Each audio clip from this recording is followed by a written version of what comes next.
الذی خلق الموت والحیاة لیبلوکم ایکم احسن عملا صدق اللہ العظیم صدق رسولہ النبی الکریم الامین ان اللہ وملائکتہ یصلون علی النبی یا ایہا الذین آمنوا صلوا علیہ وسلموا تسلیما الصلاۃ والسلام علیک یا سیدی یا رسول اللہ وعلی آلک واصحابک یا حبیب اللہ۔ درود شریف پڑھیے سارے حضرات۔ الصلاۃ والسلام علیک۔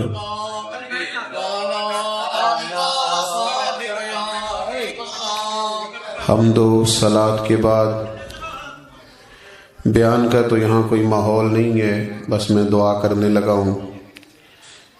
میں تو بہت بڑے بڑے مجمع دیکھے ہیں، بہت بڑے بڑے، لیکن بڑے اطمینان سے سارے کام ہو جاتے ہیں۔ آپ پریشان زیادہ ہو گئے۔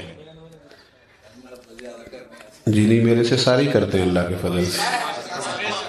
آپ کو اللہ، یہ موبائل آپ سب کو اگر ویڈیو چاہیے تھی تو آپ بتاتے، میں کافی ساری ویڈیو بھیجتا آپ کو۔ میں تو آپ سے بات کرنے آیا تو اس طرح نہیں جی، میری بھی مانیں گے نا جی، تقریر انہیں کو بندے کرنی۔ آپ سب، اللہ آپ کو برکت دے، سب پیار والے ہیں۔ بلکہ مجھے دقت ہوتی ہے، میں کسی چیز سے کسی دوست کو منع کروں تو میں بعد میں پریشان ہوتا ہوں۔ لیکن مہربانی کریں، یہ سیاسی محفل نہیں ہے، یہ کوئی سیاسی جلسہ نہیں ہے۔ اس میں وہ ڈرون چلانے اور مطلب اس میں گارڈ آف آنر پیش کرنا، فقیر سے لوگ ہیں، اللہ رسول کی بات کرتے ہیں۔ تو اس میں تو میں تو آج کل ان پھولوں سے بھی منع کرتا ہوں۔ میں کہتا ہوں جہاں فلسطین کے بچوں کو پانی نہ ملتا ہو، وہاں ہم پر اتنے پھول ضائع کر دیے جائیں اور اتنی ساری چیزیں لٹا دی جائیں، یہ سمجھ میں نہیں آتی۔ مہربانی فرمائیں، دو ایک باتیں کرنے دیں، آپ کی بڑی مہربانی۔ یہ بالکل دینی جلسہ ہے، اس میں کوئی فوٹو بھی نہیں آئے گی۔ تو اللہ رسول جانتے ہیں کون آیا، اس کو تو ویسے ہی تصویروں سے بچانا چاہیے۔ تو آپ اطمینان سے محبت سے بیٹھیں، اللہ آپ کو سلامت رکھے۔ میں بڑی مختصر سی بات کرنے کا قائل ہوں، دو ایک باتیں عرض کر کے بات کو ختم کر دوں گا، ویسے بھی مغرب میں ٹائم کم ہے۔ اللہ تعالیٰ نے قرآن مجید کے اندر انسان کو اس کی دنیا میں آنے کا مقصد بتایا ہے۔ بڑا لمبا وقت گزارتا ہے انسان، پیدا ہوتا ہے، بہت ساری دشواریوں سے گزرتا ہے، بہت سارے جوار بھاٹے دنیا میں اسے نظر آتے ہیں، بالآخر دنیا سے چلا جاتا ہے۔ ذہن میں سوال پیدا ہوتا ہے کہ آئے بھی رہے بھی، اتنی مشکلات بھی دیکھی، پھر رخصت ہو گئے، تو کیا حکمت ہے اس کی؟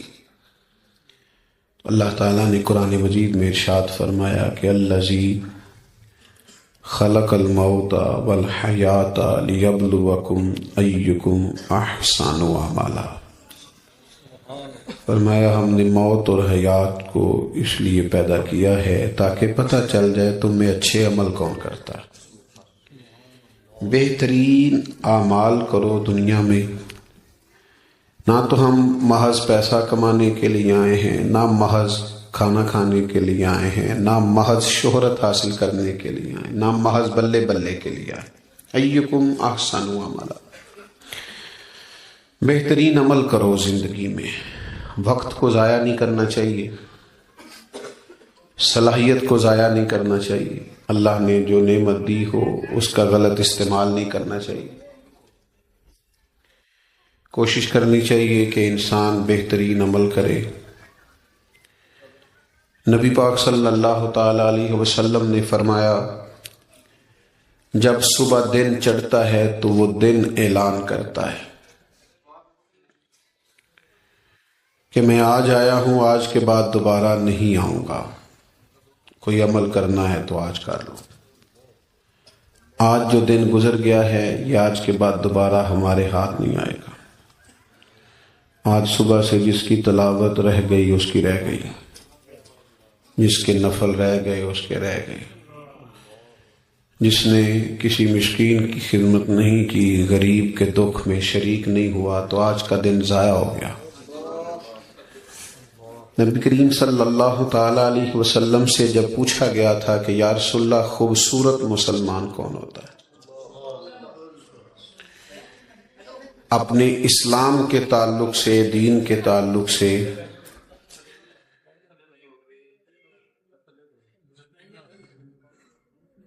خوبصورت مسلمان کون ہوتا ہے؟ تو نبی پاک علیہ السلام نے فرمایا خوبصورت مسلمان وہ ہوتا ہے جو بے مقصد باتوں کو چھوڑ دے، مقصد کا تعین کرے، وقت کو ضائع ہونے سے بچائیں، کوئی نہ کوئی خیر روز اکٹھی کی جائے، اپنے نامہ اعمال میں روز کچھ نہ کچھ اضافہ کیا جائے۔ آج کل لوگ اس بات پر تو پریشان ہوتے ہیں کہ آج دیہڑی نہیں لگی، تو اس پر کیوں پریشان نہیں ہوتے کہ آج کوئی نیکی نامہ اعمال میں جمع نہیں ہوئی؟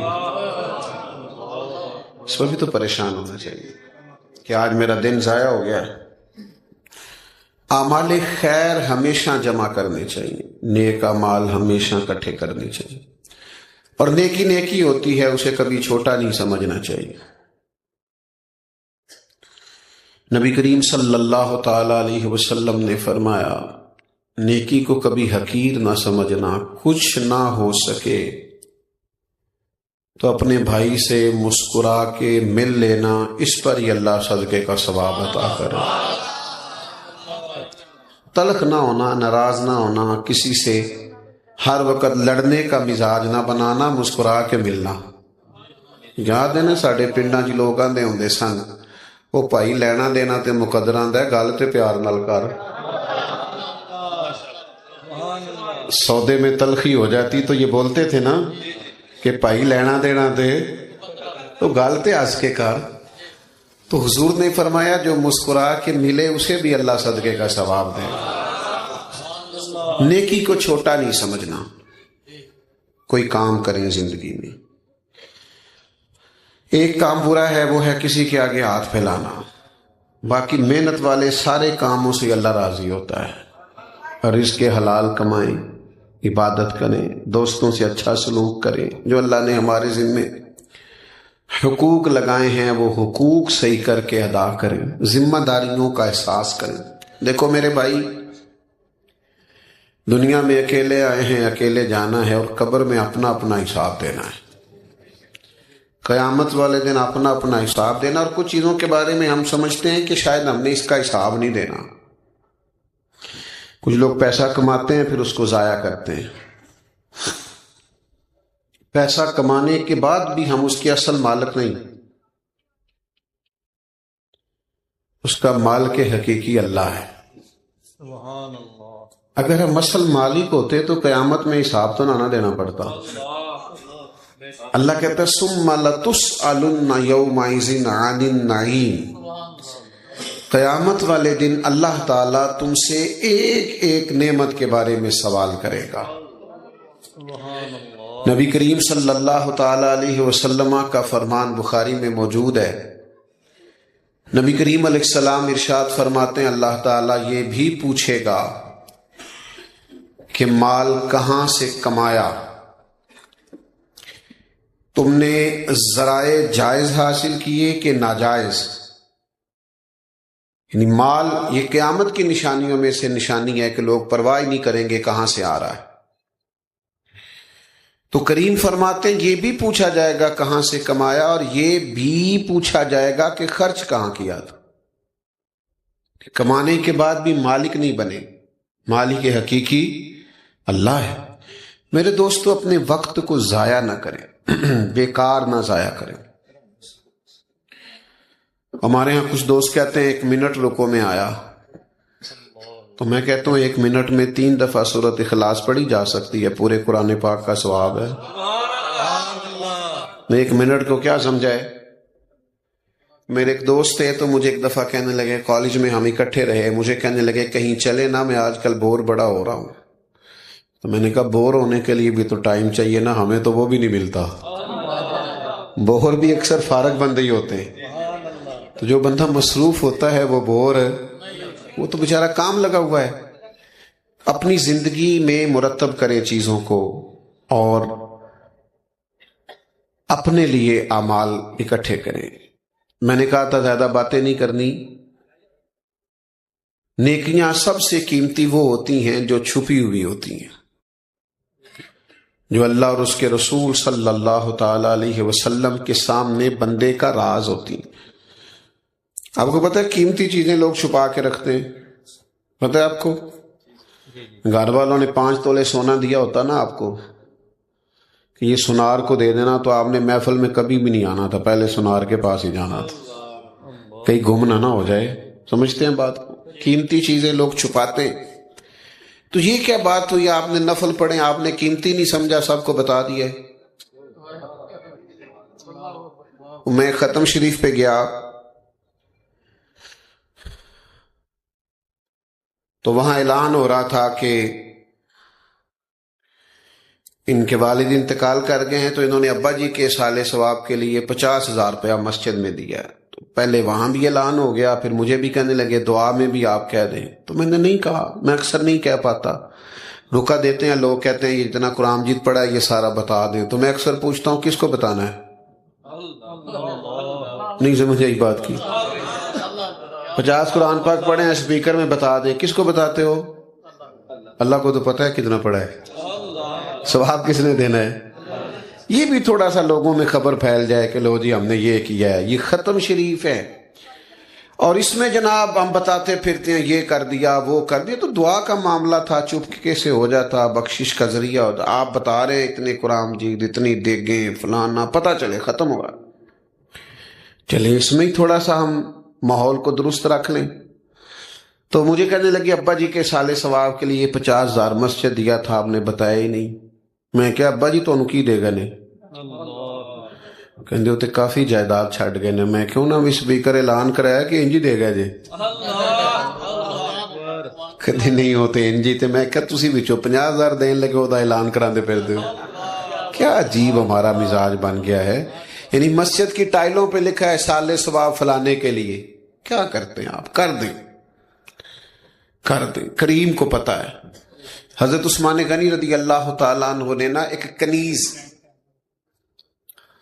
خدمت کرنے کے لیے کنیز حضرت عائشہ صدیقہ رضی اللہ تعالیٰ عنہ کو رکھ کے دی تھی کہ اماں جی یہ آپ کی خدمت کیا کرے گی. تو حضرت عائشہ صدیقہ رضی اللہ تعالیٰ عنہ نے عرض کی کہ مجھے ضرورت کوئی نہیں، میں اپنے کام خود کر لیتی ہوں. انہوں نے کہا نہیں آپ کی خدمت کرے گی. حالانکہ آج کل کا ماحول تو بیچارے جس کے پاس ڈرائیور کو تنخواہ دینے کے پیسے ہوتے ہیں وہ پھر ڈرائیور سے کہتا ہے اٹھ کے نا ادھر سے آ کے میرا دروازہ بھی تو نہیں کھولنا، پتہ چلے کہ جناب اتریں. یہ تو احساس کمزوری ہے. احساس بڑے لوگ اس طرح نہیں کرتے، تو خاموش ہوتے ہیں. تو حضرت عائشہ صدیقہ کی وہ کنیز، وہ فرماتی ہیں کہ سیدہ عائشہ سارے کام خود کرتی تھی، بلکہ 2 روٹیاں میری بھی پکا دیتی. سارے کام وہ کر لیتی، لیکن جب کوئی دروازے پہ فقیر مانگنے آتا تو مجھے کہتی جاؤ اسے دیکھ کے آ جائے. تو میں عرض کرتی اماں جی یہ لوگ تو کام تو لوگ شوق سے کرتے ہیں کہ باہر پتہ چلے بڑا سخی ہوں، تو یہ آپ مجھے کہہ دیتی ہیں. تو عائشہ فرماتی کہ جب کوئی کسی کے ساتھ نیکی کرتا ہے تو وہ شکریہ ادا کرتا ہے. سبحان اللہ. میں یہ چاہتی ہوں کہ وہ شکریہ بھی تیرا ہی ادا کر جائے.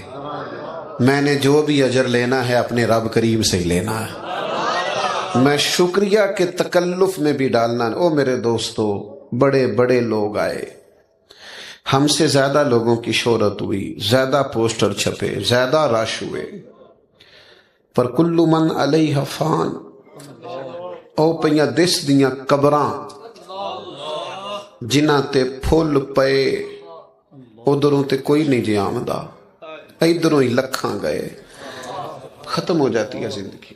اپنے آپ کو سنبھالیں، اپنے لیے کچھ کریں. آخری وقت تیزی سے آ رہا ہے.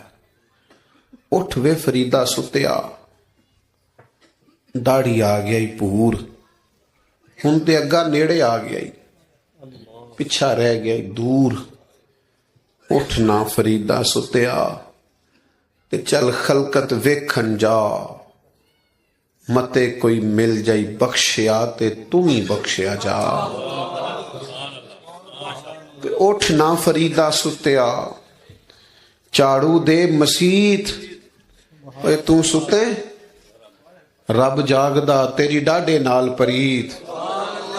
اٹھ فریدا ستیا، اٹھے بیداری سے اٹھے۔ ہمارے بڑے اپنے چلے گئے، ہم نے بھی چلے جانا ہے۔ وقت تیزی سے گزر رہا ہے، یہ کسی کا انتظار نہیں کرتا۔ تو میرے سنگیوں 3 باتیں میں نے عرض کی ہیں، اس کے دوبارہ سے دہراتا ہوں پھر دعا کرتے۔ ایک تو مقصد سمجھیں کہ ہم اچھے اعمال کرنے دنیا میں آئے۔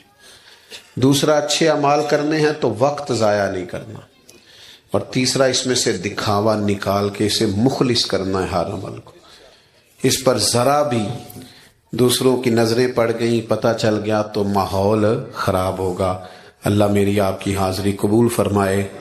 میں مسافر آدمی ہوں، صبح 8 بجے سے گاڑی میں بیٹھا ہوں، مجھے ایک جگہ اور جانا ہے۔ تو آپ نے زیادہ پیار کیا، اللہ آپ کو سلامت رکھے، لیکن جاتی دفعہ ذرا پیار سادہ کیجئے گا تاکہ میں اطمینان سے گاڑی تک چلا جاؤں۔ اللہ آپ کو سلامت رکھے۔ پتہ کیا ہوتا ہے، وقت ہو نا تو پھر تو سب سے کھڑے ہو کے ملا جا سکتا ہے، اور جب ایک کے بعد دوسری جگہ پہ جانا ہو، فون آ رہے ہوں، پھر تھوڑی مشکل ہوتی ہے۔ باقی آپ بڑے پیار والے لوگ ہیں، دل سے دعائیں ہیں آپ کے لیے۔